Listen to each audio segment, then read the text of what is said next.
This is Zach Lahn. I'm running for governor, and this is a Prairie Farm Podcast.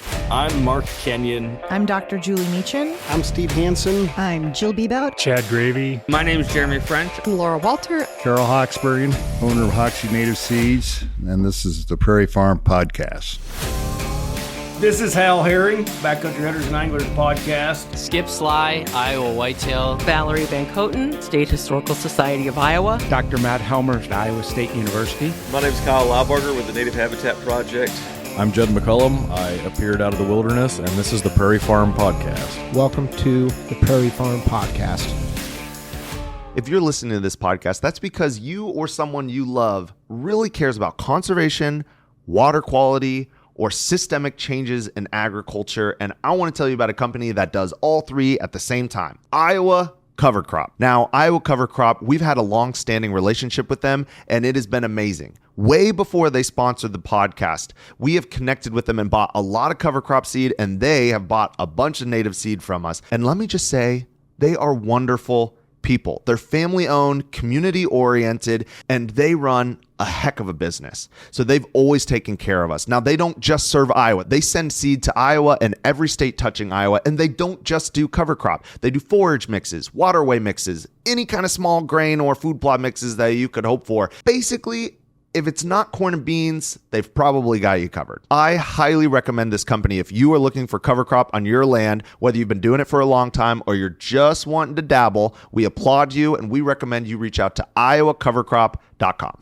Zach, great to have you back. I have to think that when we interviewed you, which was in December, and I know specifically because I was coming back from a deer hunt in Wisconsin, and I got back, I think, that morning to do the interview with you. It was a great time. And I imagine at that point you'd seen a lot of Iowa from just campaigning for the primary. But since then, you've been all over this state. What is something that like a new thing you've maybe fallen in love with, or something that's caught your eye about Iowa that you're like, man, I just kind of like it here? Lots changed since December, since we talked last. I think the thing is, for me, that I've loved, and this has been something I've wanted to do for a very long time in the sense of the traveling. It's quite well known I'm a pilot, but I had this goal long before wanting to run for the seat of landing the plane in all 99 counties. And the reason I wanted to is because one of the things I love most about Iowa is the history and the stories of the places. Yeah. And so as we've traveled, just learning, I actually have a book about all these cool parts of history in different counties and things like that. And being able to tell my kids about these stories and learning them for the first time myself in many cases. But what's one that sticks out? One I talk about a lot is about the Civil War. I really like Civil War history in Iowa because we played such a significant role in it. And I've told this before, but more Iowans served in the Civil War per capita than any other state. And people are just really astonished by that. And what's been interesting is, as I've talked about that story a little bit, I'll have people on Facebook or their social medias that have just went to Gettysburg or Shiloh, and they will say, yes, they actually give Iowa so much credit at these places for their role. Wow. And that's really neat. And I think that, when you're talking about rebuilding or building a culture of a place, knowing your history and knowing the significant things that have happened throughout the state is pretty cool. But also just, the hardships people went through long ago. And, I remember when I was in high school in Sioux City, I played quarterback at Sioux City East, and I had this coach. His name was Walt Fiegel. He was actually a Iowa Hall of Fame coach. And he would always have these sayings after we had a game or something. And one of them was, tough times don't last, but tough people do. Yeah. And I think there's a very rich history of Iowa with that exact phrase. We've went through a lot, but they kept building and wanted to make life better for people. And so it's a great history. Yeah. That's true. We interviewed a prairie expert from Central College, Dr. Russ Benedict, and he made a hard point to us. The prairie was a hard place to live. That was not the pioneers who came out here weren't frolicking in the field. They were hard people, and not necessarily bad people. I mean, they've developed a religious and kind culture that we reap from today that I'm very grateful for. But I'm proud of Iowa. So, taming the prairie, as they say, was not an easy task. Yeah. Right. I mean, you're talking about like the land, the root systems, all of this, which built the soil that we have. Yeah. Like that was not something that was easy to do, especially back then when you had hand plows or whatever it was that you were using. And it's like, we just have no idea the level of work that it took to just carve this out of the landscape. So, Man. Well, Ken and I wanted to open with something that we talk about a lot, and that is the cancer rate. But we've talked about, people that are listening to this, they know that cancer is an issue in Iowa. We're really curious now that you've been talking to experts and you're looking at formulating like a real plan. We understand that a governor cannot snap their fingers and make things happen, and we're thankful for that as a democracy. But I'm curious, what's your plan? Like, how are we actually going to move forward and fix some of the issues that are causing cancer, or at least gather more data on what is causing this cancer? I think there's some things that we should be happy with right now. And one of those things is that we're finally both sides ready to like admit there's a big problem. Yeah. Yes. And I think that we're, that's, I think that's why we're having an opportunity to talk with you again. Yeah. I mean, I agree. What was it? It was 0.7% was the 0.8. 0.8. Yeah, that's right. That's right. 37.8 to 37. Yeah, that's right. Yeah. But that 0.8%, who's counting? I think that's what came through on that at the primary election. I completely agree. Even as I talk to people now, and there's all sorts of political people talking to me about polling and these things, and I think for a long time, what happens with polling is that they're just asking the questions that traditional politicians talk about. It's like, what do people think about this issue, that? Right, right. And I don't think they were really giving the cancer crisis and the water quality issues its day. And now that they're even asking it in polling I'm hearing about. It's like, it's one of the top, if not the top issues. Yeah. And so, number one, we're past the point of admitting there's a problem. And so now we're there. So now the question is, what do we do? And I think that's where I've been really trying to spend a lot of my time and focus on understanding what solutions we can actually come up with that are reasonable and tangible. But to your point, government is not built for rapid change. It's built for incremental change. Mm-hmm. The problem is on these issues, we've been incrementally going the wrong way. Yeah. And so now it's, how do we start to turn the ship? I think the governor has a very unique role in doing this. But let's just be clear. I mean, what are some of the causes of cancer in the state? Water quality is a big one of them. High nitrate load in water is one of the top causes of colon cancer, amongst others. It's not just that. We also have a heavy environmental toxin load in our state, just from chemicals we're using. And, this is not an issue where we're trying to just blame one group. I mean, we are in a situation where farm incomes keep going down, margins keep getting thinner. Oftentimes they're growing and selling below the cost of production. And so, but we all know that there's an issue here. So some of the things I've been really looking at, and I'm looking at things that have data attached to them. Saturated buffers have data attached to it. We know that, if you look at some of the experiments that Iowa State's done, by using these, they've removed 100% of the nitrate load off of the water.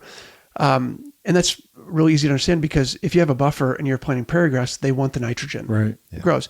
Now, look, that in of itself is a big task because, if I'm looking at it, I'm saying, where is 80% of the problem coming from and how do we focus our efforts there? And, a lot of that's coming into the larger city centers. But then looking at different types of application of nitrogen where we're losing less. And this is what some farmers have talked to me about. Like, if we deep ban knife in nitrogen where it's more bioavailable to the plant, then we have the opportunity to have less runoff. We have opportunity to have lower input costs because we can use less. Refundable tax credits for something like that to put on cost parity would be a very good thing. But then I also really think we have to start looking at more regenerative practices. We have to, because if we can, I got to fly in here. Yeah, we got to fly. Yeah, sorry, friend. It's all right. We're on a farm. Yeah, that's right. Trust me. Nick and I draw flies. So. Yeah. But if we can start looking at more regenerative practices for reducing the amount of nitrogen we need to use, different types of crop rotations, because we know corn is a very heavy nitrogen user, better use of cover crops. And there's some issues there too, because you have to figure out how do you terminate the cover crops. Right now, we're just using herbicides primarily, where there are people that are using crimping technologies and things like that. It can be done without herbicide, And so My point as I look at this is, number one, we have a problem. Number two, we do have solutions that we can bring to bear. But then the question is, where do we find the funding for some of this? Mm-hmm. And I think the biggest lever to be able to pull is within groups like the Iowa Economic Development Authority to start treating Iowa's farms like an entrepreneurial activity and rewarding practices that are helping to conserve soil, clean water, and bringing larger dollars to bear that are maybe right now going to projects like a data center, which we're going to stop all incentives for those. So then let's reallocate that towards Iowa's biggest issue of water quality. Yeah. Well, data centers is a scary issue for our podcast. Our listeners do not like them, and we don't blame them. Before we move on to data centers, though, I want because I think that's great that we should talk about that. We've taken some heat on data centers. Our views, but what you're describing is not so much a regulatory way of dealing with this. I mean, in a way it is if you're putting in legislation that has new funding incentives. I mean, it's regulation, but a lot of people are crying for no more carrot, more stick. Penalties for, nitrate loads that are exceeding a certain level coming off of a field, maybe, or maybe stricter regulation around how much herbicide is allowed to be applied or something like that.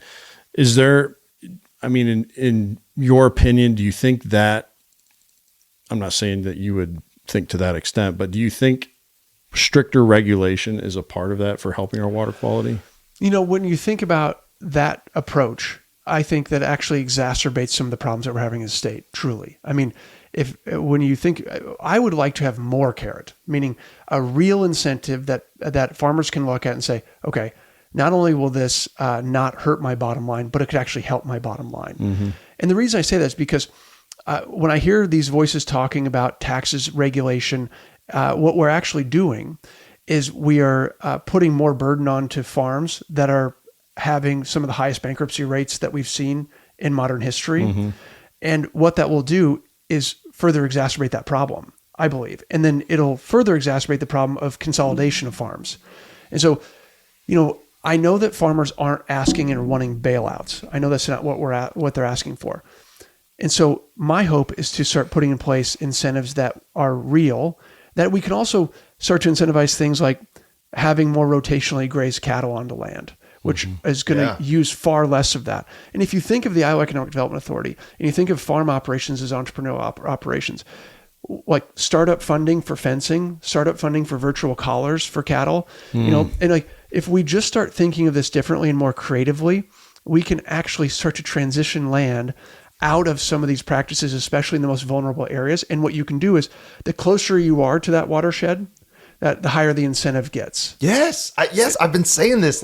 We should have, if it's a critical area and the farmer owns it, congratulations, farmer. We're going to pay you a ton of money to put that in prairie or graze it instead of, something where it's like, I know that that's not, quote unquote fair as everyone wakes up, but that's just how it lies out with you own certain land. Or I think that an outsized reward or an outsized carrot for those, instead of just saying like, and I do like 120 acre prairies, but instead of just like, hey, blanket here, said, if you want to do that, fine, but we'll actually give you more money to put it next to waterways or put it into wetland, or something like that. Well, identifying critical areas. Yeah. And then having a tiered system, because of course we want to have these practices adopted all over the place. But what we have to do is say, we have a real issue and it's coming. That's why I said the 80%. Where's the biggest issue coming from?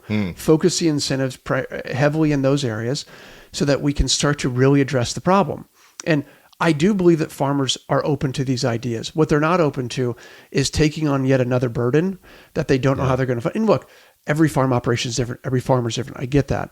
But at some point, we're going to reach a place where we just realize we're all in this together. We all drink the water. All of our kids are drinking the water. Yeah. And so I actually think, there's a bit then the saying of Iowa nice.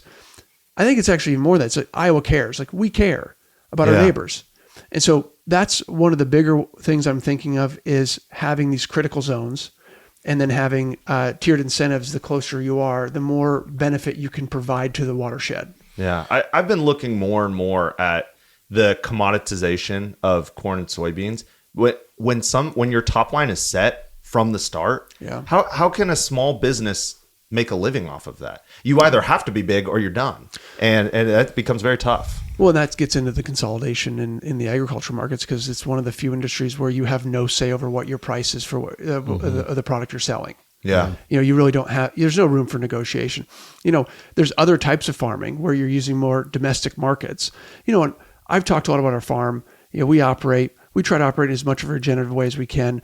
We do have organic acres of corn, soybeans, oats, alfalfa, and we just planted einkorn this year because my wife. Yeah, I enjoyed that reel. Yeah, it's good. Well, a good one. It's going to be. I'm going to tell you a quick story about that, because maybe I shouldn't say this, but we have 7 kids, and 6 of them are old enough to pick weeds. and 4 years old is a good age. I know. So I was like, I didn't put a time limit. I said, hey, I'm going to pay you X many cents per horse weed that you pull. Because they're not that hard to pull, and they stick up pretty high.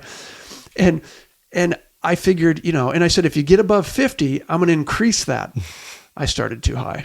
I started way too high. It was like, I was like, every one of them picked over 100 weeds. I'm like, you're kidding me. I just this 3 acres is no longer profitable. Yeah, that's right. But they did it, and they actually enjoyed it. They went out there the hard part about that is, going back and lowering the cost later. It's like, hey guys, I understand. But no, we're doing that. And I will tell you, one of the interesting things about that is just posting some of those reels on Facebook about growing einkorn.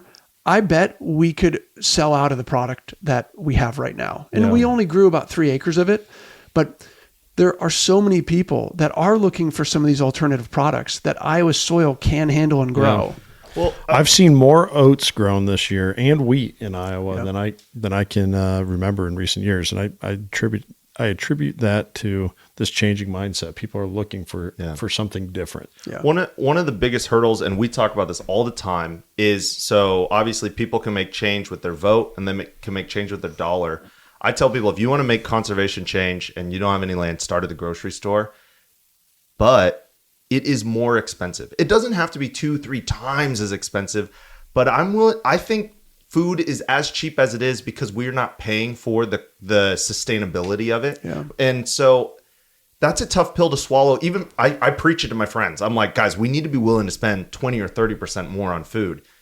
That's not good for, that's not a good sell. Is to be like, hey, you're going to spend more. But then it's like, well, but on the back end, and we can be kind of short-sighted. So we're not thinking long-term of our health, our kids' health, our farmers' land, that kind of stuff. So how do you help people get over that hurdle of the price?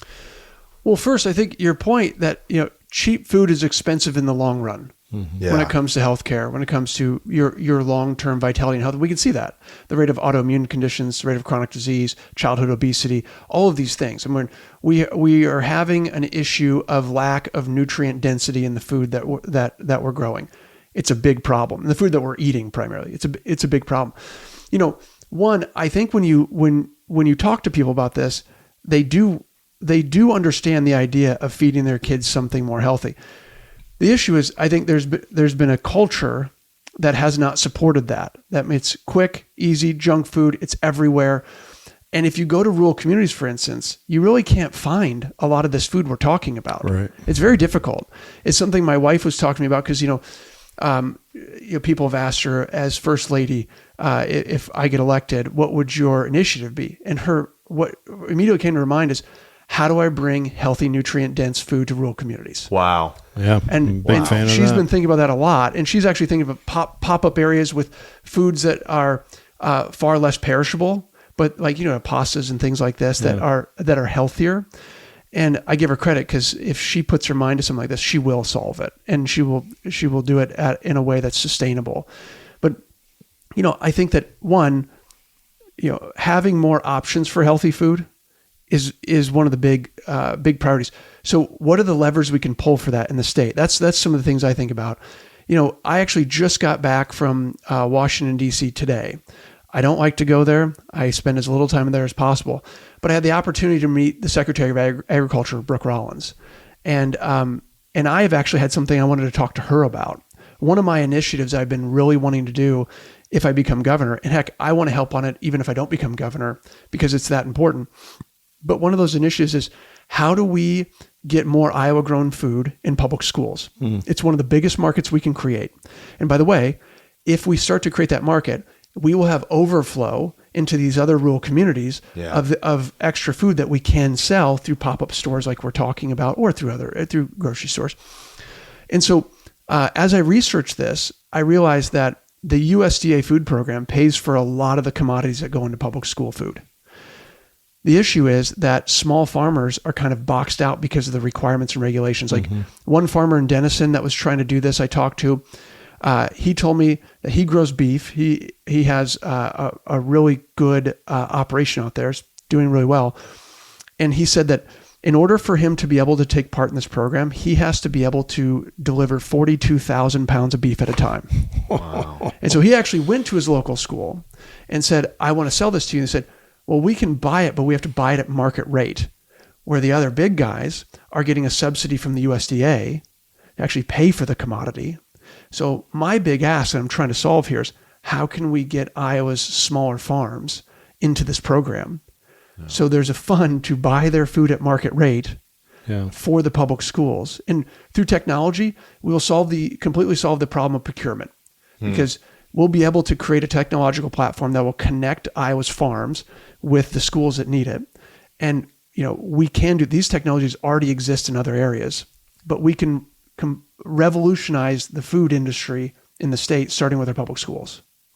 I like that idea. I love that. And I know you talked a little bit about it, much less fleshed out, last December when we chatted. I remember telling a friend, I said, that's the best idea as like a practical thing moving forward that I've heard for the culture of agriculture currently, which is consolidating, right? Yeah, because you think, what would that actually do, practically speaking?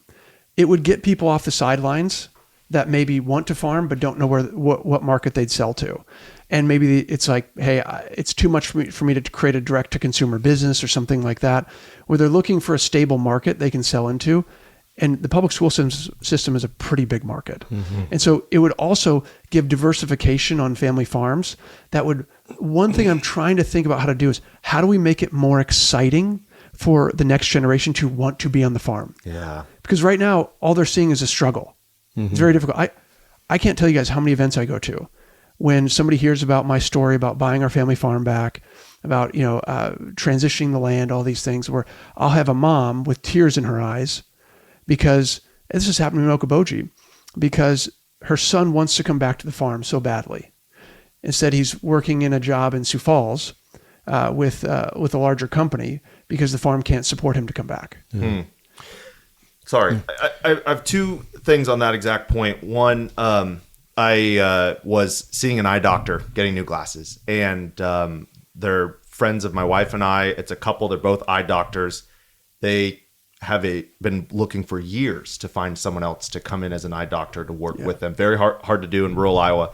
And I said, well, is there anything you'd like me to ask them? And she said, I have two daughters in college. And besides my husband and I, there's basically no incentive for them to be in Iowa. Why would they? The health's lower. Their dollar per year that they can make is lower. There's less people living here, more and more. She said, what can we do? This was her question. What can we do to incentivize our kids to want to be not just around them, but have more incentive than just, they're two older parents to stick around a place? I think you'll probably know this. This is a large, maybe meta theme of my campaign. The number one issue on my campaign is that we're losing Iowa's kids faster than 46 other states. I was one of them. Grew up, graduated from Sioux City East, started college in Iowa, and I left because I thought there's something better out there. And I think there are a lot of kids that just want to explore. But then the question is there the opportunity to come home or to stay home? And so again, this is not one of those issues that we can solve immediately. But here's the good news. We do have some things that even when they leave, they'll realize they miss. One is the culture of our state. As far as other states go, Iowa still has a very good culture. We have good people. We have tighter knit communities. And the other thing they'll realize as they get older is that when they start having kids, what they really want is back home. They want to be close to grandma and grandpa. And part of this, look, this isn't a policy right here, I'm going to say, but part of it, it's so important. We haven't been telling the story of why it matters to be home and near family, and how tight-knit families help to grow a culture and build what you really want. Because, in our schools that we've helped start, we do this interview. They do an interview with people that are at the end of life in this quest we do called the Life and Death Quest. And it's about contemplating death and appreciating life. They start this in middle school. And as a part of it, they go interview people at the end of life that are up there in years. They don't have much time left. And they'll ask them about what's most important to them, looking back. Mm-hmm. And as we gathered all this data from so many different schools and interviews, it really fell into 3 buckets. And it was I a good person? Did I make a difference? But then the most common and most important one was this: who did I love and who loved me? That was it. That's what they cared about. And so, it matters in this whole experiment that we've been going through over the past few decades of just, growing up somewhere and then leaving, and then, not thinking about the culture of the place that you grew up in and how it took so long to build that, and that having a faithful presence somewhere really matters. So, Theodore Roosevelt famously said he intended to be a preaching president. And what he meant by that was he wanted to tell people why it's important to be American, why we should love our values. Yeah. Part of what I want to do is the same thing for Iowa. But then on the practical side, look, affordability is a real issue for young people. There are a lot of people that would like to stay on the farm. And we're talking about affordability. We need real ideas and policy. I don't have all of them, but one of the things I'd like to say is if you're committed to staying here, we'll give you a complete income tax abatement that will go into an account to help you buy your first home. If you'll move home, we'll do the same thing. And so how do we start telling people that we want you back and we want you to stay here? Wow. Then it's about investing in Iowa's homegrown businesses rather than just giving incentives to these large multinational corporations who will come in, put a branch of their office here in Iowa, and then when the AI revolution comes through or when the economy gets hard, they cut the jobs, which we've seen. Yeah. So I cannot tell you how many stories I've heard about this on the campaign trail now. We invest in Iowa's homegrown businesses because when the economy gets bad, they reach into their own pockets to keep their neighbors and their friends and the people they go to church with employed. Yeah. I'm sure you're familiar with Vermeer and Pella. Yeah. They had a really hard decision in 2001, let some people go with the .com crash. And it was so brutal on Pella. The leadership literally said never again. And they worked for years to develop a plan to make sure it didn't happen again. And they went through 2 recessions for their business, never had to lay a single person off because they had developed, and a branch of Meta would never do that. They wouldn't even think about it, And so look, those businesses are welcome here, but here's the thing.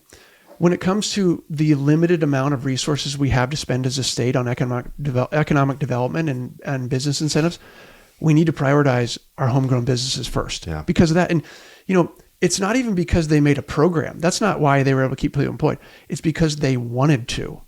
It's because they were in their community and they saw that it was brutal. And, they saw the people that were laid off. And I mean, I don't know this firsthand, but you can just imagine they'd see these people and they care about them. Mm-hmm. And so that's what it means to build a culture. So when it's a limited scarce resources we have as a state, we have a choice on where we put those. And my choice is the homegrown businesses in Iowa that are going to want to be here for 50 years. Yeah. So, something I think that our listeners are probably wondering here. So you did a good job laying out how you would fund those incentives for keeping, young Iowans in Iowa or coming back to Iowa. With some of the ag incentives, what are some of the ideas you have? I like the idea of just cutting some taxes on folks, but what are some other ways that we can pay for some of these good incentives for boosting water quality, helping farmers have different options, things like that? Yeah, one of the things I've come out in support of is the IWILL funding. And it was passed in 2010. I think it was a vote of 63%. When I wasn't in Iowa when that was passed. This is when I was out of state. And so when I was first introduced to this, somebody asked me about it. I just went and looked it up. I read the whole thing and read about the constitutional amendment, how it passed, and then how it was never funded. Right. And I say that somebody asked me, they're kind of surprised for me as a Republican to say I supported this. I said the people voted. It's the will. It's not taking away anybody's rights. Right. It's actually saying we want to allocate more of our funding, our tax dollars, to making these things better in the state. Mm-hmm. Now, what would I like to see those go towards? Water quality initiatives. I don't want to see them going towards the DNR or somebody else buying more ground in the state of Iowa. I want to see them going towards these incentives and to pay for these projects to make our water cleaner and to help take the burden off of farmers.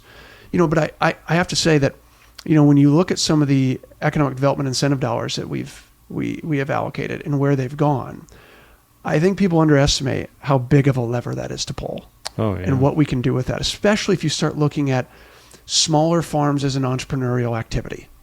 Yeah. And how do we help fund and grant money to start those, to get people back onto farms? So we have, I don't think there's a shortage of options on how to do this. Sure. I think with you funding the IWILL program and having proper oversight, and we have to take a tiered approach. What's the most important thing? What's the most critical thing? And that, to me right now, is water quality.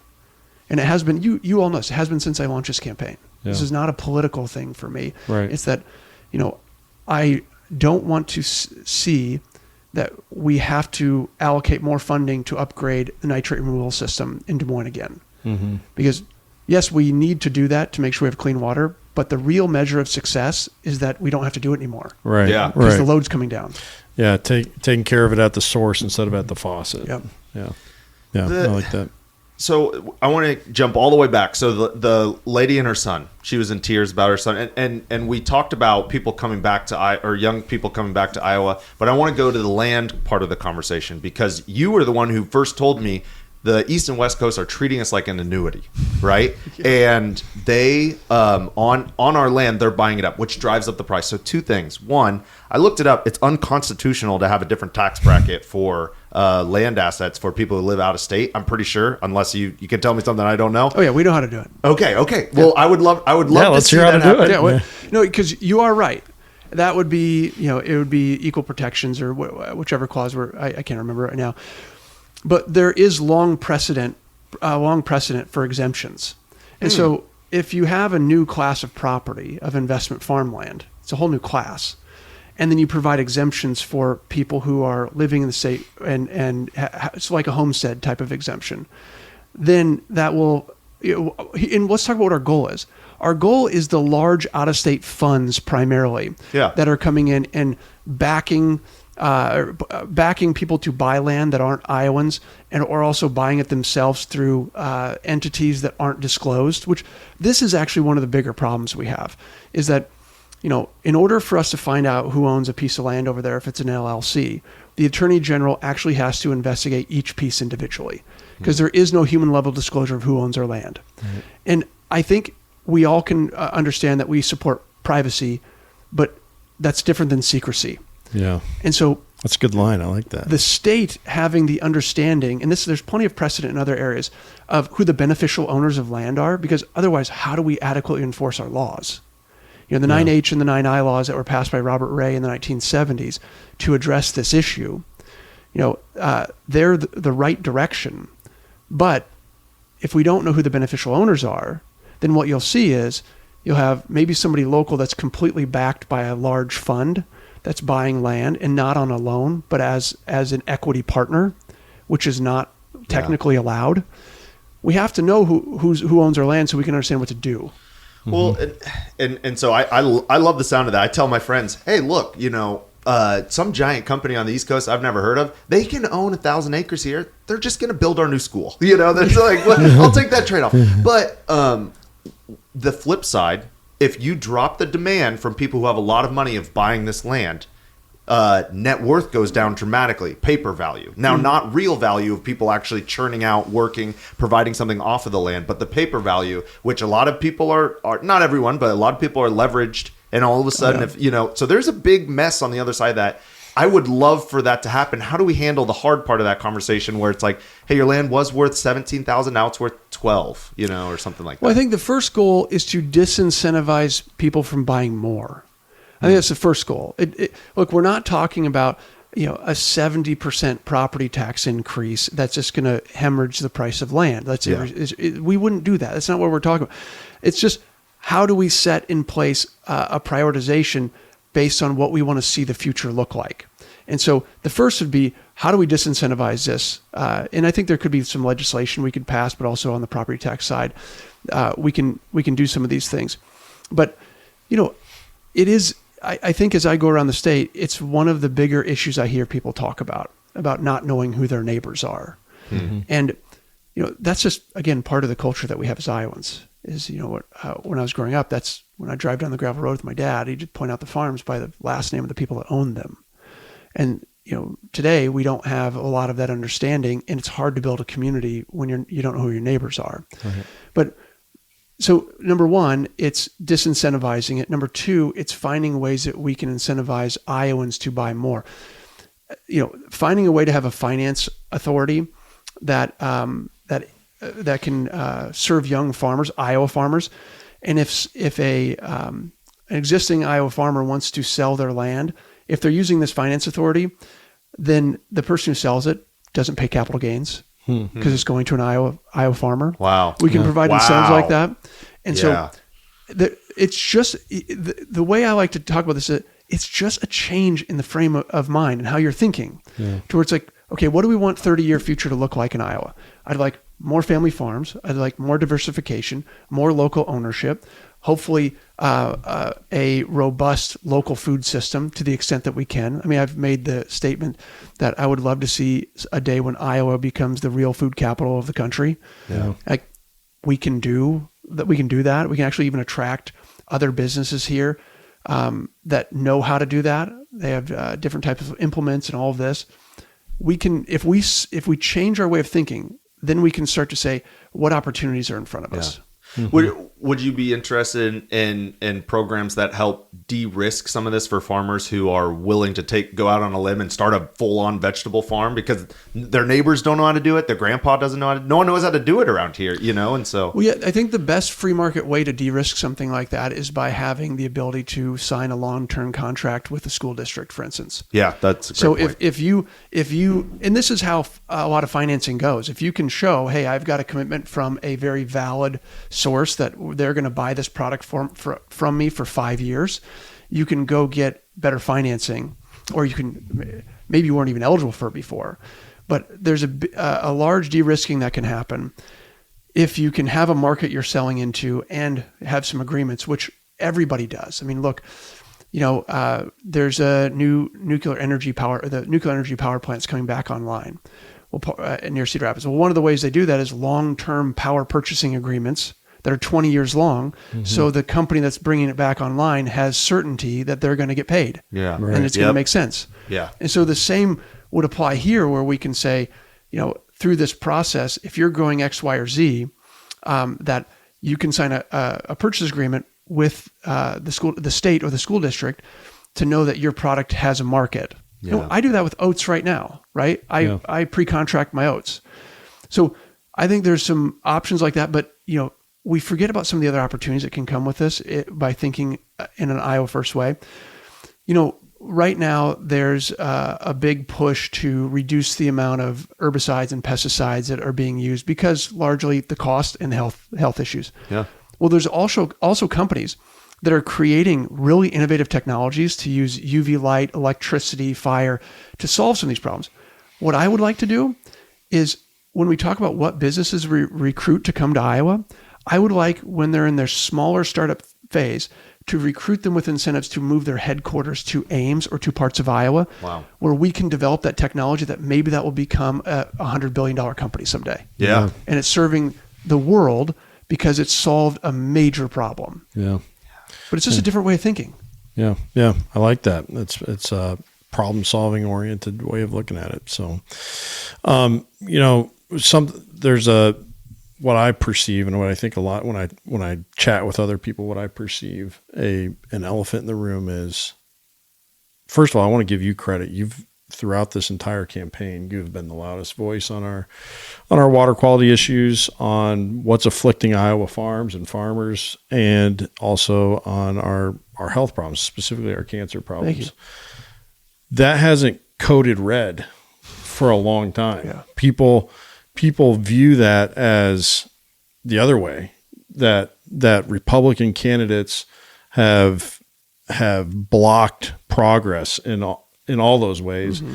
and have laid down the red carpet, no pun intended, for big ag and big corporations to essentially mine Iowa in a way that gives us these Consolidation, these problems. Well, you're the one that came up with the strip mining Yeah, analogy that's that right. I used after that podcast. Like, that's exactly right. It is exactly how it is, and it's a sad reality.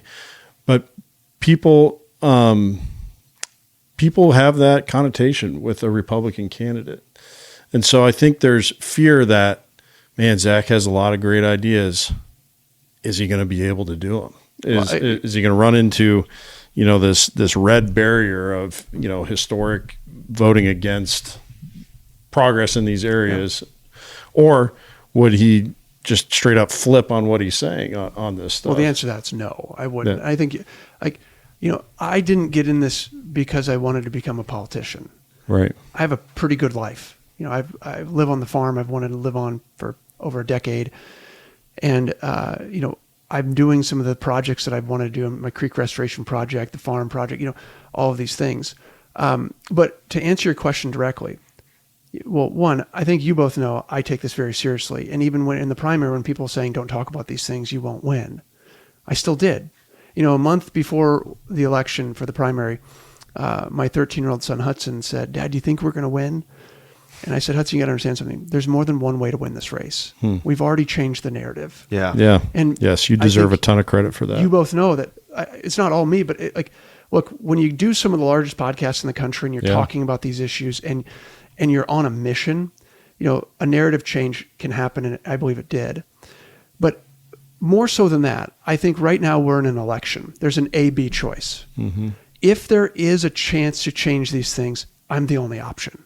Because there's a Republican legislature, and I have the ability to work with them to a much greater degree than my opponent would have. Yeah. Mm-hmm. And so, look, I hate that. Not because of what you've got going on, but because people that are dressed red or dressed blue will be like, I'm not talking to you, And I'll tell you, the most frustrating thing about this campaign, by far, is the jersey putting on. Yeah. Meaning even though I have been out of politics for a decade. I never ran for office before.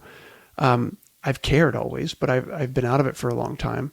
And can you just explain that for a second? The being out of it for a long time. You've never ran for office, but you worked on some campaigns. Is that correct? Yeah. So when I was in college, I graduated from Sioux City East. I went to Webster, Fort Dodge for one semester. I got my pilot's license there. Played football for a little bit of time, and then transferred out. I went to CU Boulder, and I was actually at a debate on healthcare with Governor Bill Ritter and a state senator named Sean Mitchell.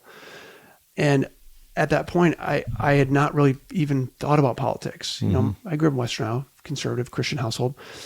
But I was there. I'm like, this is exciting. This is like a contact sport. This is I really enjoy it. I went right up to the state senator. I said, how do I get involved?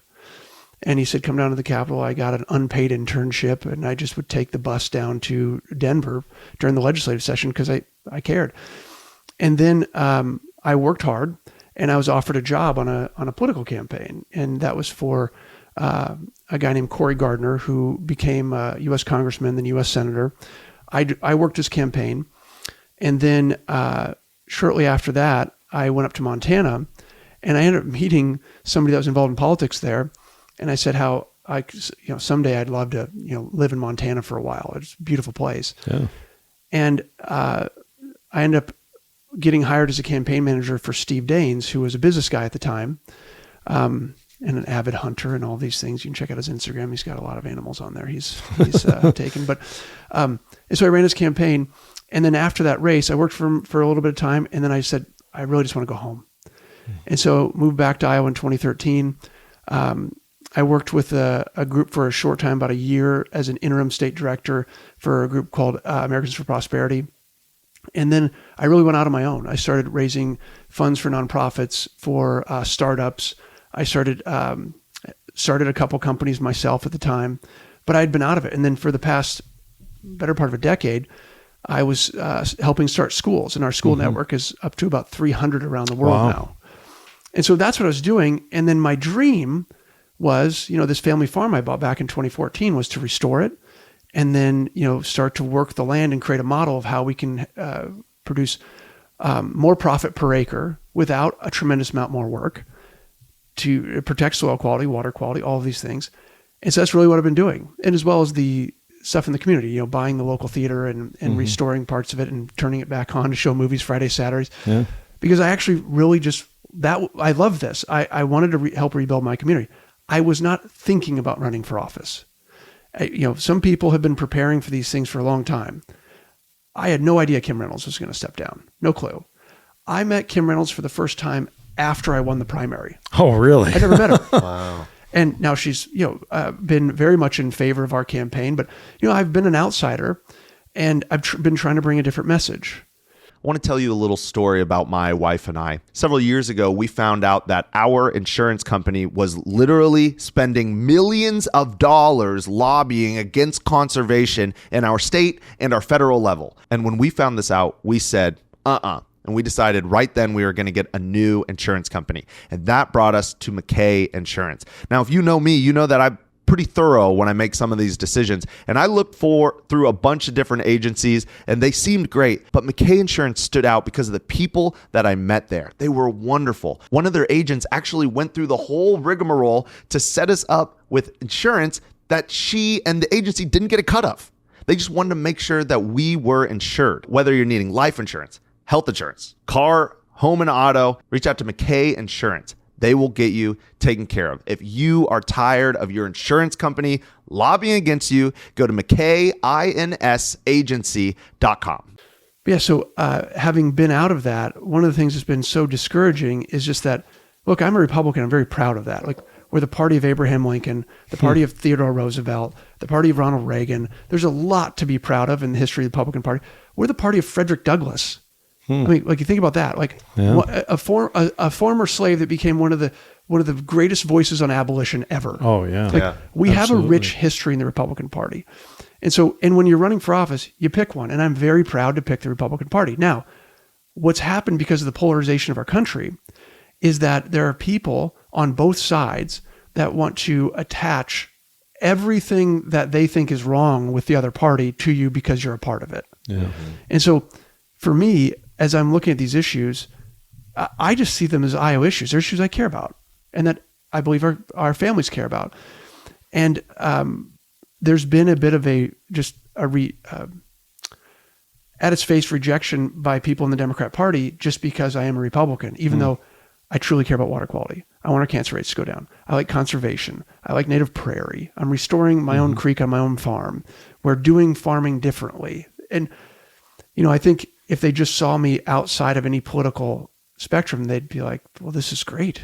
This is what we need more of. Mm-hmm. Yeah. So breaking through that's been really tough. Yeah. No. Imagine so. I'm glad you addressed it. Yeah.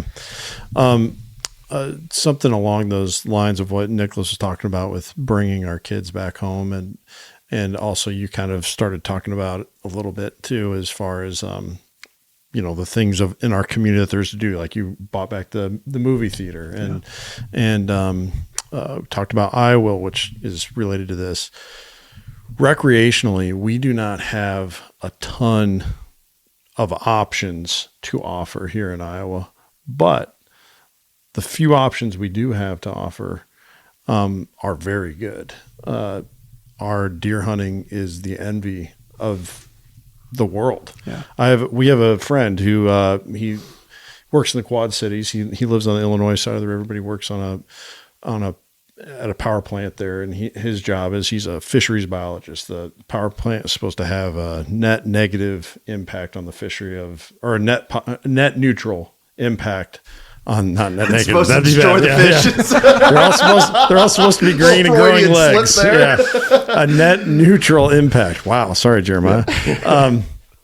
On the Mississippi fishery, because they pull water in for cooling the reactors, and then water goes back out, and inadvertently, fish get trapped, and so he stocks the Mississippi River with walleyes, and in his college years or something like that, he went and worked on a Alaskan king crab vessel in Alaska. Jeez.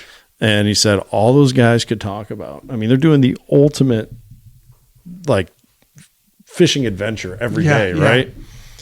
All those guys could talk about was coming to Iowa, Illinois to hunt whitetails. Yeah. And it truly is. You go on online, Facebook pages, look at the comments people are making. Oh, I got this many points. I want to go hunt Iowa so bad. But there's also a lot of effort. Iowa, well, maybe I should back up a little bit. And I was really glad to see that you met with Iowa Sportsman's Club recently. Yeah, we were a big fan of ICS. Our Iowa deer herd is the envy of the world because of regulation. We have the least amount of habitat. We have a relatively small deer herd compared to our neighbors like Missouri, Wisconsin, even Illinois, Nebraska, especially when you get to the Sandhills and on west, has a lot of habitat. We have no reason really to be the prime whitetail state other than we've been very careful with how we've managed it. And Iowa deer hunting is first and foremost for Iowans. We've managed it in that way. To be a non-resident and get a Iowa buck tag, especially for archery, is in our best spots usually a 7-year process, 6 to 7 year process. Some of our, almost as good areas, it's a 4 or 5 year process. So we protect it really well. We also, our method of take and the seasons in which you can hunt whitetails are very strict. We have no firearm season during the rut. We have, you can only hunt one of the firearm seasons for a buck. You can, what's the other big one? Oh, crossbows. No one's allowed to use. Despite very hard lobbying by crossbow companies. Right. And that's where I'm getting to. Yeah. So there's motivation from outside entities to chip away at that. Extract. And so that once again, we can be strip mined, right? Our last great thing that we have, there's a lot of people pushing to make tags so that people who are landowners who register as outfitters or guides can sell extra tags to the highest bidder, who wants to come, Nick's outfitter business gets 2, outfitter tags. Anyone in the world can apply for those. There's stuff like that. There's the crossbow thing where crossbow manufacturers come in and say, no, Iowa, your rules are too strict. Can you please just allow anyone to use a crossbow during the archery season? Well, the efficacy of a crossbow over a vertical bow is much higher, right? And so there's a lot of effort to come and mine that as well from the outside. And I guess I'm not necessarily asking you a question here other than can Iowa hunters and people who care about that very important part of what we have to offer for something to do and people to connect with the Iowa landscape, is that going to be a priority for you to protect that? Economically, it's about $200 million a year just in straight economic value, and then billions of dollars overall in terms of net worth and land values and stuff like that. So it does add quite a bit to the state, and just economic if you were just and also when you look at it within that, you met Skip Sly, our friend Skip. Yeah, he's a great example of Skip buys land.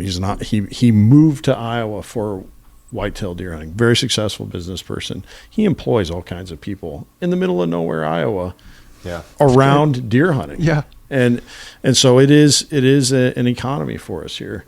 And I guess what I'm asking for is just, could you express to the listeners what level of priority protecting that would be for you? Yeah, well, I would just say, again, I mentioned earlier about the frame of the lens we're looking at things through.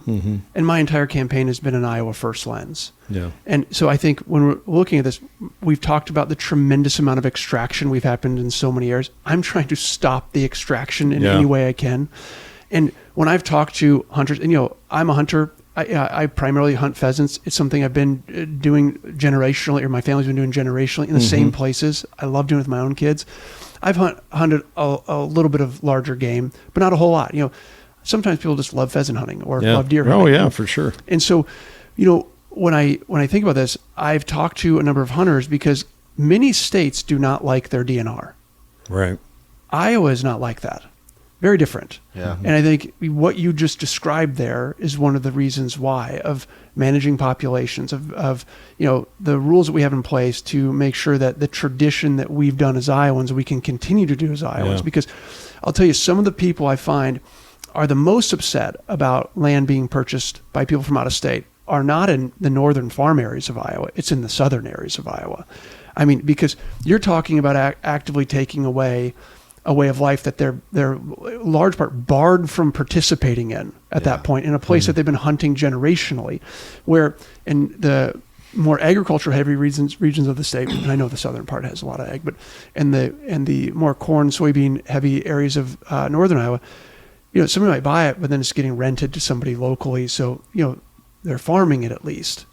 And so, no, I think this is, if you start to look through this lens in many different areas, whether it's the Economic Development Authority prioritizing Iowa's homegrown businesses, if it's how do we promote more Iowans to own Iowa land, when you talk about something that has as deep roots and heritage as hunting, like, it has to be protected in that way. Yeah. And there's a economic piece of this, and there's other people that would say something like this: well, if we'd open this up, it would like, look how much more money we would make as a state. But then we have to remember, it's not all about that. Yeah. That's not the end that we're serving, is just to, like, say, market fundamentalism, I think is what you've called it. Yes, I've called that. And you can talk about it in many different ways of, even there's issues that my opponent's supporting that wants to just fully legalize substances. And, I hear people talk about that, but there's also a cultural piece of this that we have to look at, about what's the second and third order consequences of doing that. And could you make a little bit more tax revenue for a while or something like, well, yes, but at what cost? And so this is one of those things when I say I'm running for office, not because of a policy or regulations, because I want to preserve the culture of our state. Like, this is a great example. There's few things that are more deep culturally than, church, farming, hunting, things like that. Yeah, absolutely. Yeah, I'd be very interested to look at the per capita GDP of Colorado before and after. 5 years before and 5 years after they legalized marijuana. I've thought that would be an interesting. Well, the Fed did a study on this in 2023. You can go, your listeners can go look it up. And basically what the summary of it was, the perceived economic benefits didn't pan out, and the societal impacts were greater than they thought. And so there is a study that you can go read on this. How are we doing on time here, Nicholas? We're doing all right. Yeah. Another thing that we didn't talk about enough with you last time you were here, and this is something that you specialize in, education here in Iowa. Yeah. I was a biology teacher for 8 years. That's right. And I taught in Illinois. I lived in the Quad Cities and taught in Illinois. I grew up on the Illinois side of the river, but I did come back home to Iowa. I was born in Des Moines. I won't take credit for it, but I probably had a. I'm just kidding. But teaching was, and people like different jobs. My experience does not define everybody else's experience. I understand that, but teaching in Illinois was okay. There were times where it was very good. Mm-hmm. That's where I met Jeremiah Haas, the fisheries biologist. There were times that it was really terrible. I came to Iowa and taught 1 year, and it was all terrible. And it was, I can't imagine a single person who could have gone into that environment and said, yeah, you know what, this would be a good job. Everyone there is in survival mode. And different districts, different degree of a problem, right? But by the end of that year, the state paid every Iowa teacher $1,000 to not quit. So this was in March, to not quit before June. Every teacher in the state of Iowa got $1,000 check just to finish the school year. That's how many people walked away from the profession of being a public educator in the state of Iowa. Yeah. And my guess is millennials are probably pretty well absent from teaching now, because you're at that, I was in for 8 years. I was getting to that point of like, well, I have this much money built up towards retirement. Now, easier decision for me because I was coming from Illinois' TRS system into Iowa's IPERS. So, but you start looking like, man, if I do this for another 5 years, I have 13 years into, the teacher's retirement system. Is it too late for me to change? And a lot of people like myself said, yeah, probably so. I'm getting out of here now. And, a lot of the teachers that are still there are the ones that were already stuck. They're too close to retirement. It's one of the biggest benefits to being a teacher is the retirement. Yeah. And it just didn't make enough financial sense. So they just survive. And I even remember this from when I was a kid. I remember where I was when the Iowa quarter came out. I was at a basketball tournament at Rock Island High School. And I was like, oh, here's the Iowa quarter. And it said first in education on the back. And it was one room schoolhouse. Yeah.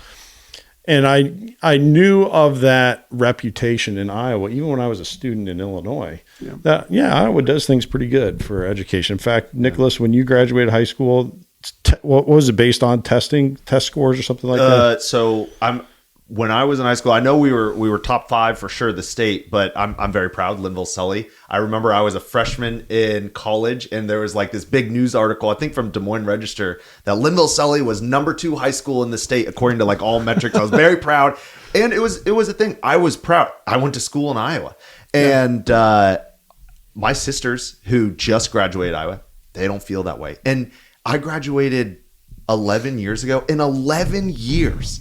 It fell off so hard that it's not even talked about, and it wants to be swept under the rug. The people who are currently in charge want to sweep it under the rug, and people who are opposing or running for other offices are pointing at it like, look how far it's fallen in 11 years. And one other thing I'll add, this is just going to be a shameless plug. My mom has a dyslexia tutoring company, right? Just across the Midwest, and they are busier every single year. And my point in saying that is parents care as much now as ever.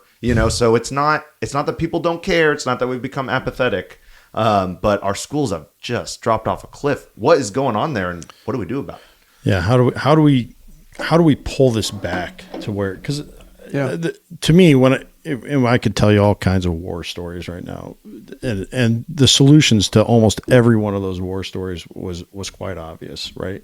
But it just comes down to the fact that I think public will. First of all, public awareness, I don't think is there as to what on earth that people's kids are being exposed to at school. And it has nothing to do with critical race theory. It has nothing to do with all that political sided fear mongering, right? It has to do with kids taking videos of your kids sitting on the toilet with their cell phone. It has to do with kids throwing chairs across the classroom. It has to do with kids doing zero work and parents not caring enough about that. And I think if people were aware of if the public was aware of what actually is going on inside a school, did he bump his button? I don't know. I want to make sure. It should be good now. Oh yeah, you're good. I think everyone would be on the same page. Doesn't matter what party, like, holy cow, yeah, we got to do something. Yeah. And I assume you're aware of these problems because you made a living on researching what's the best way to educate kids and how do we set up a school that matches those ways. Yeah. How do we bring that large scale to really, I don't think it's too strong of a term, save public education in Iowa?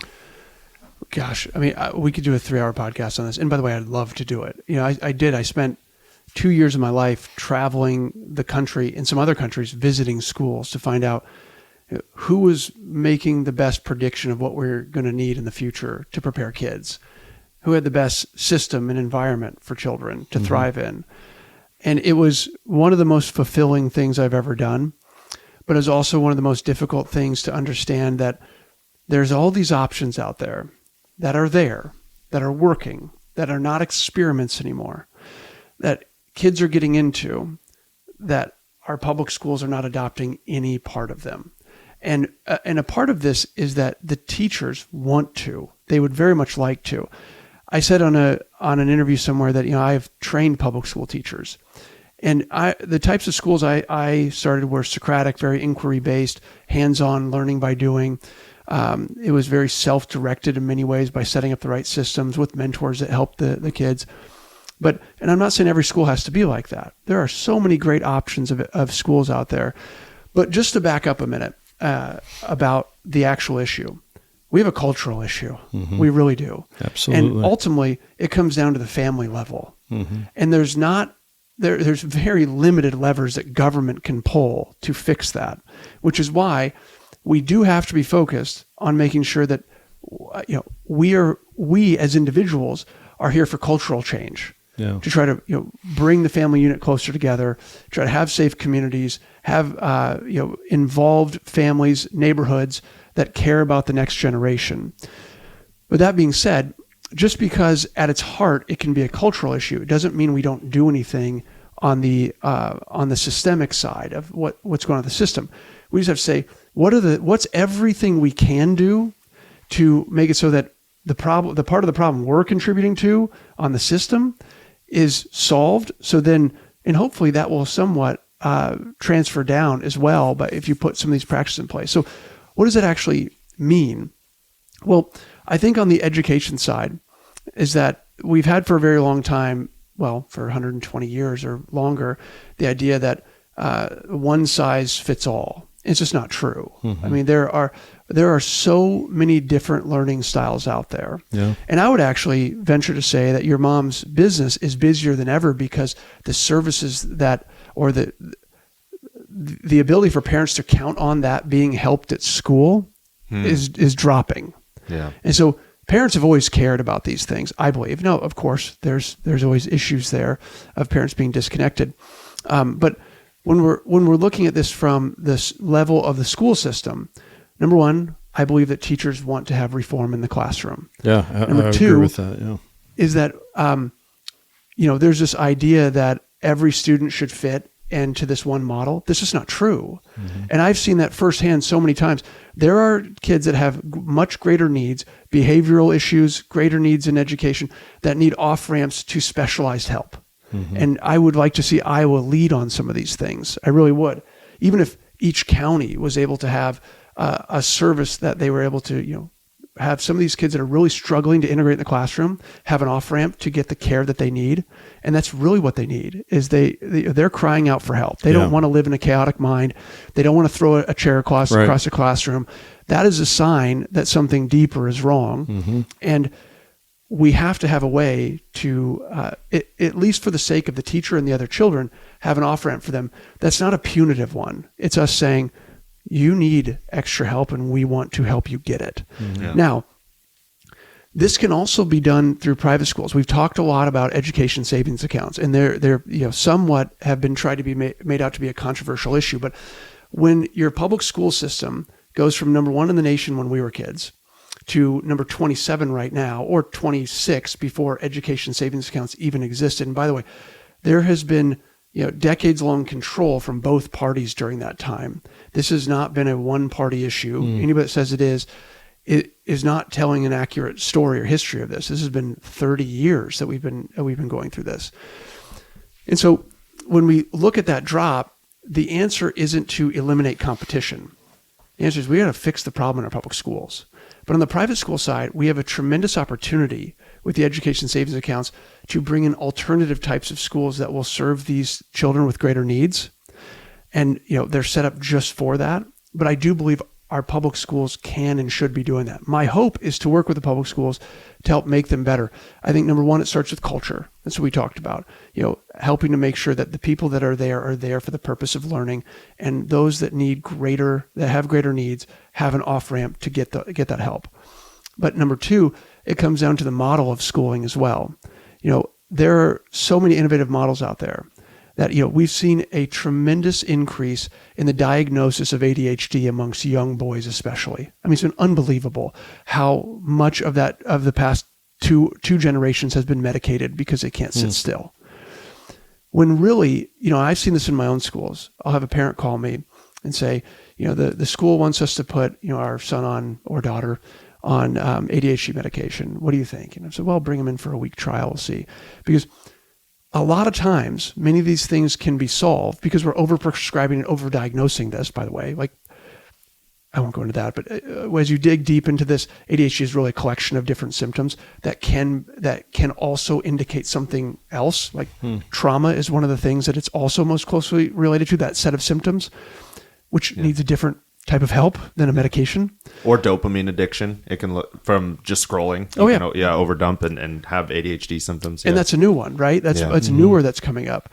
And so, I'll have I would have a kid come into the school, and in a school where you have the freedom to use the restroom when you want to, you have the freedom to get a snack when you want to, you have choice over the core skill you're working on within guardrails, because you have that guardrail in the morning of what core skill you want to work on, but you have a longer term plan you're trying to accomplish, so you know what you have a system there, and lots of outdoor time, free play, and then hands-on projects.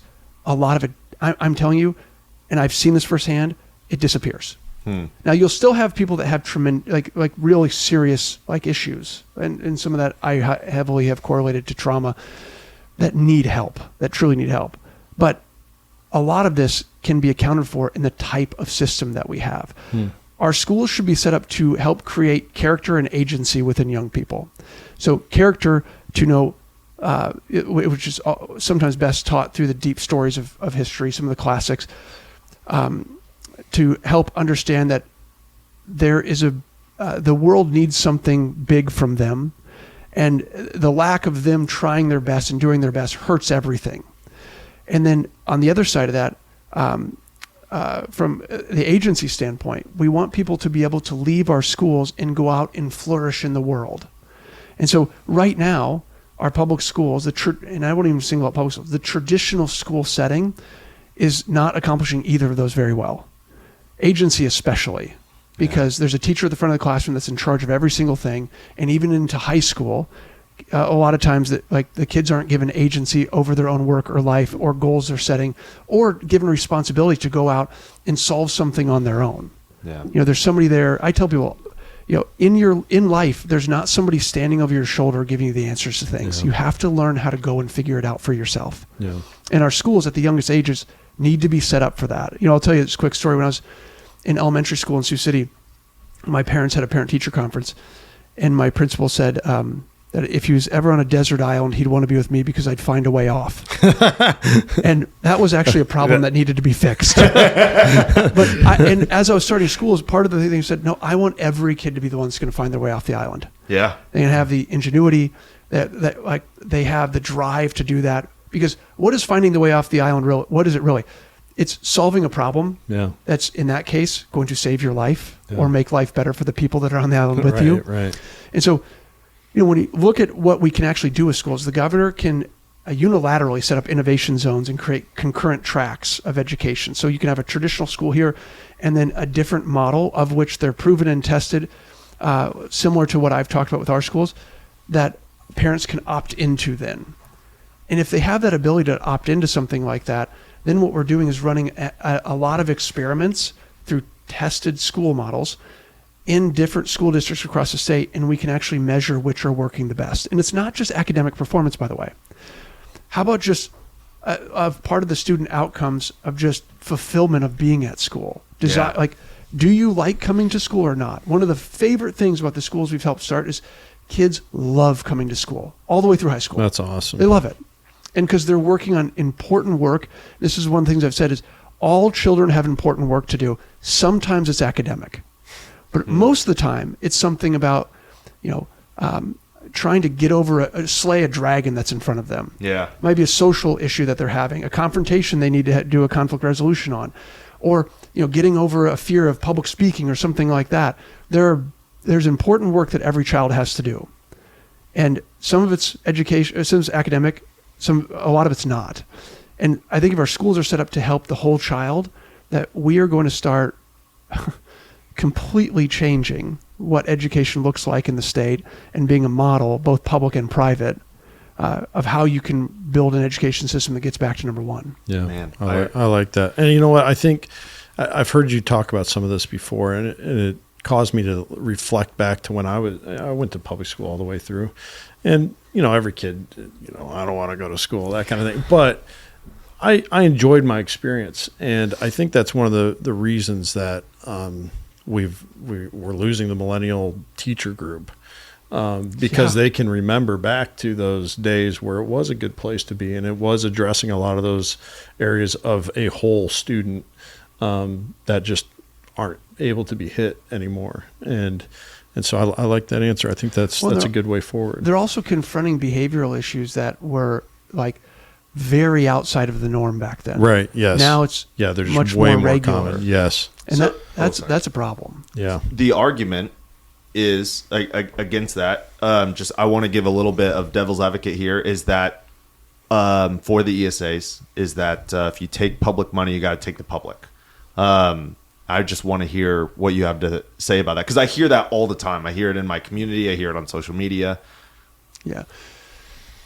I think that doesn't hold up to scrutiny in basically any other way that we're providing assistance.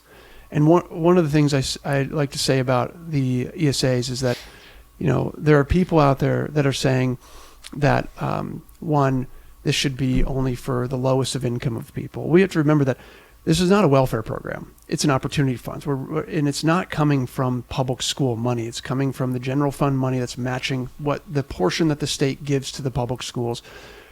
The public schools still get the property tax money. And so, but I would say that, there's many, many examples of how public money is used at private institutions. We talk about the GI Bill. We talk about any food, SNAP assistance, going to private institutions. And so I think it doesn't hold up to scrutiny. It makes a great bumper sticker, but it doesn't add up. And also remember, there is no such thing as public money. This is the money that taxpayers have paid in. It's individuals' money. And so the government doesn't make money. So as the legislature elects to do something, the people are giving them permission as elected officials to allocate how the money from the taxpayers is spent. And this is something that they passed. And I believe if you look at an average parent in an urban area that's having a struggle in a public school, and they're wondering, what am I going to do for my child? Because I can't tell you how many parents I've talked to like this. They'll call me in tears. What am I going to do? They're struggling this way.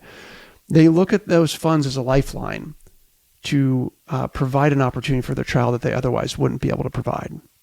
And so, we can do both, meaning the governor of Iowa, I've said very clearly, needs to be the number one advocate for public school kids. And as governor, that's what I'm excited to do. The private schools have what they need to go off, innovate, and compete. Now, let's make our public schools so good that people don't want to go elsewhere. Yeah. I think that's the point, is that when you're facing a decreasing quality, again, you don't just go eliminate your competition. The question is, and I've heard other superintendents around Iowa say these exact words, public school superintendents say, we just have to be better. We have to be the better option. Yeah. And I want to be the advocate for those people on the state level, and then find more superintendents that think exactly like that and say, let's do this. Yeah. How are we going to make this better for all kids in Iowa? And as governor, I'm going to be advocating for Iowa's public school kids to make our schools better. Yeah. My mom used to always tell me that the best reason to leave public school and go to private school is religious. And if you don't want it to be religious, then ideally your public school is good enough. There's no other reason to move. And so I think of Pella Christian, two very strong schools in the state. And most of the people that are going to Pella Christian, if you ask their parents why they're there, it's we want our kid to have a Christian foundation. That's a pretty good reason to go to a private school.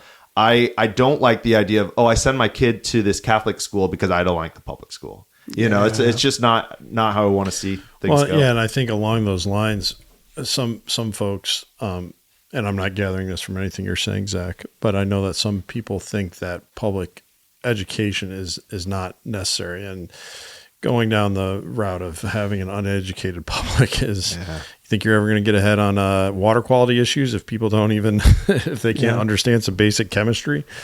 Yeah, to your point, Nick, is that I think that was the largely, when we were growing up, it was largely, hey, we want to go to religious faith-based school. I went to St. Paul's Lutheran in Sioux City, and that was really the school choice option that people were asking for at that point.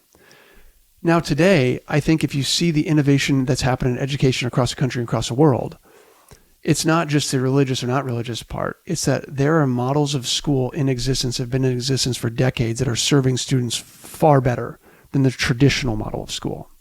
And so, I think that moves away from this discussion of, is it public or private? It's like, what's the mode of instruction? What's the model of school?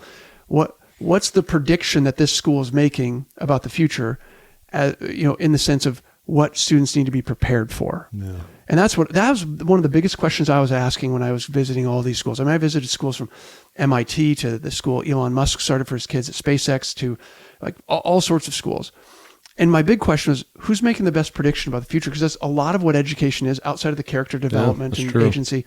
It's, what do you need to be prepared for to be successful in the future? Yeah. Well, your team is, I think, going to lynch me if we take you past your time. So they're awesome. We've enjoyed hanging out with you today. I've just got one more question. What the heck, man? What's up with this debate? I keep getting promised a debate. I'm trying to see you and Sand in a debate. What's going on here? Well, I'll tell you, I've Lincoln Douglas style, right? 100%. Can you explain? I think I understand what that is, but can you? Well, let me just do it in a very, very simple term. Right. It's like what we're doing right here. Sure. It's a long form conversation where we address each other. We have topics that we're addressing. No moderator. Wow. I like that. And so it's very much, I was telling somebody the other day, I'm like, they were asking me to describe, I'm like, it's actually like a podcast. And so we have topics that we'd address: education, healthcare, farming, all of these things. And then we tell our version of how we make this better. Each person gets a chance to do that, and we get a chance to address each other. Yeah. I like that. You're 2 beers away from just having a conversation, basically. Yeah. And I think the people of Iowa would love to see us lead on something like that. And like I said, Rob and I did agree to this. And now I know we've gotten to the whole political part of this thing, but we did agree to this. And I would love to do that. And, you can have a moderator in the sense of somebody that's putting out topics. You guys should volunteer to do that. Yeah. That'd be great. Yeah, we'd love to do that. But what it really is, this long form discussion. Yeah. Well, if there's any way I can drag you guys to Knoxville, we've got a place we could do it with you. We'd love to have you out there. What I like about Knoxville, I'm just going to plug this. The north side of Knoxville, corn and beans. The south side is a lot of pasture and forested area. So you've got Lake Red Rock, you got Pella nearby. You get a lot of different kinds of life. So we'd love to have you out there. I'd be happy to make it happen if you guys ever want to do it. So, I'm in. Awesome. Just like this, we could do it. It'd be great. Yeah. Awesome. Yeah. Well, everyone, we really appreciate you, Lane, for coming on and being willing to hang out with us.